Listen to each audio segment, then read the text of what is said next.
Bonjour et bienvenue dans cette animation, une animation que l'on va dédier aux CESU. Les CESU, eh bien, c'est les chèques emploi service universel préfinancé. Alors ça fait peut-être un petit peu long et c'est plus simple de dire CESU, mais en fait le CESU, c'est le moyen d'optimiser votre rémunération. On va aller autour de 4 points dans ce sommaire. C'est quoi un CESU? Qui en bénéficie? Quel est son impact au niveau de l'employeur et de la société et des salariés? Et comment est-ce qu'on fait pour pouvoir acheter tout simplement des chèques emploi-service universel? Pour ceux et celles qui ne me connaissent pas, je m'appelle Patrick, je suis le cofondateur de Doux et je suis également expert comptable.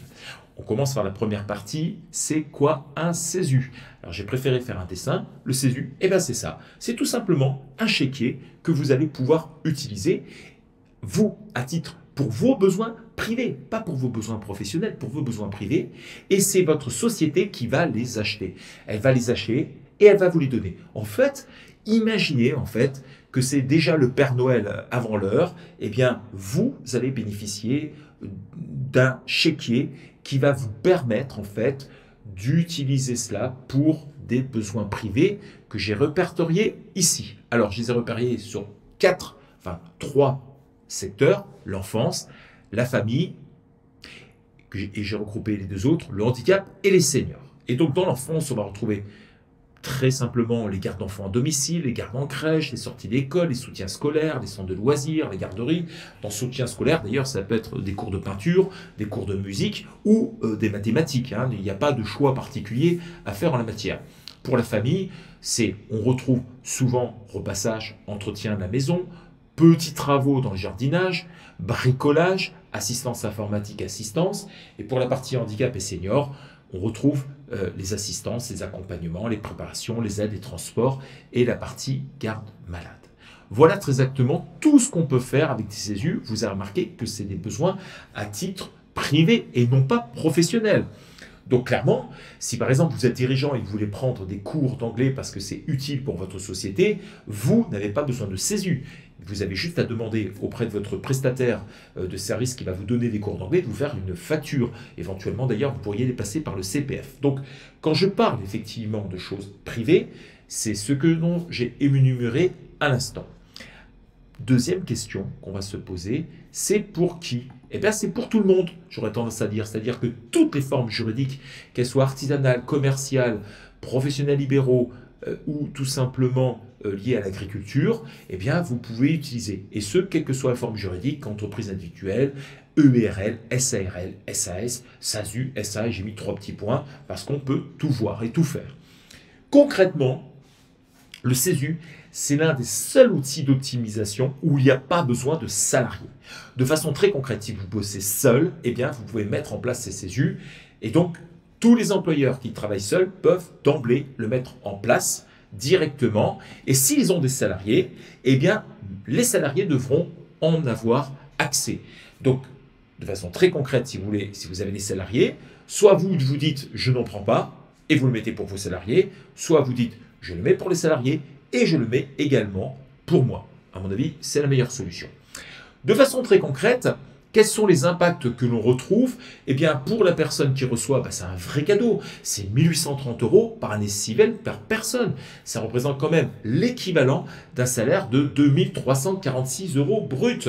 Et pour la société, eh bien, c'est 1 830 € qu'elle va donner par année civile et par personne. Ça lui évite de payer les charges patronales, c'est-à-dire à peu près 900 €. Et sur ces 1 830 €, eh bien, ça va réduire le montant de son impôt sur les sociétés, soit à hauteur de 15% ou jusqu'à 25%, c'est-à-dire entre 275 et 457. Moralité de l'histoire, elle versera 1 830 €, mais en contrepartie, eh bien, son impôt sur les sociétés sera diminué. Alors j'ai voulu résumer cela d'ailleurs à travers ce point-là. C'est que si vous vouliez avoir, vous, par exemple, 1 830 € et que vous étiez gérant ou président de votre société, si on était gérant majoritaire, ce sera encore autre chose, il n'y a pas de bulletin de salaire. Mais de façon très concrète, il faudrait avoir un salaire brut de 2 600 €, payer 40% de charges patronales pour avoir un salaire net imposable de 2030. J'ai supposé que vous n'étiez imposé qu'à hauteur de 10%, et donc pour que ça puisse donner 1 830 €. Alors, Et voilà la différence que l'on va avoir. D'un côté, j'ai un coût avant IS avec salaire de 3 640 euros. Hein. C'est tout simplement le salaire brut plus ses charges patronales qui va me donner que 1 830 euros. Alors que de l'autre côté, je peux avoir 1 830 euros tout simplement avec les CESU. Alors ça, c'était effectivement pour tout le monde. Mais pour tous ceux qui ont des salariés, eh bien, ils ont même droit à un service de crédit d'impôt famille qui va permettre d'accentuer cette baisse d'impôt sur les sociétés grâce à ce qu'on appelle un crédit d'impôt pour la société. Donc c'est juste exceptionnel.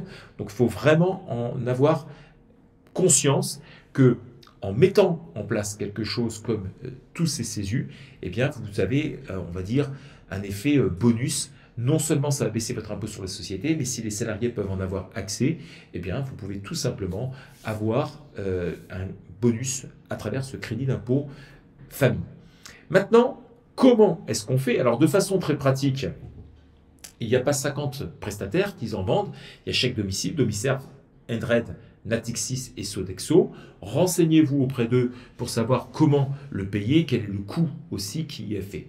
Et une fois que vous avez ces chèques CESU à vos dispositions, eh bien vous pourrez payer les gens avec. Alors comment est-ce qu'on paye les gens avec? Soit à travers un bulletin de salaire si la personne est salariée chez vous, tout simplement. Je parle bien évidemment salariés de particuliers, hein, notamment les personnes de ménage ou de repassage. Eh bien c'est juste parfait pour pouvoir le payer. Soit vous avez accès à des prestataires qui sont soit en micro-entreprise, soit en société, et qui ont été reconnus comme société d'aide à la personne et qui acceptent ces chèques CESU. Bien évidemment, n'achetez pas des chèques CESU si votre prestataire ne peut pas vous en faire bénéficier. Voilà, c'est tout ce que je voulais vous dire au sujet des chèques CESU. N'hésitez pas, en tous les cas, si vous avez des commentaires, si vous êtes utilisateur des chèques CESU, quelles sont vos expériences, notamment avec les 6 prestataires que je vous ai définis tout à l'heure. Je vous souhaite une excellente journée et à très vite chez Dux. Au revoir.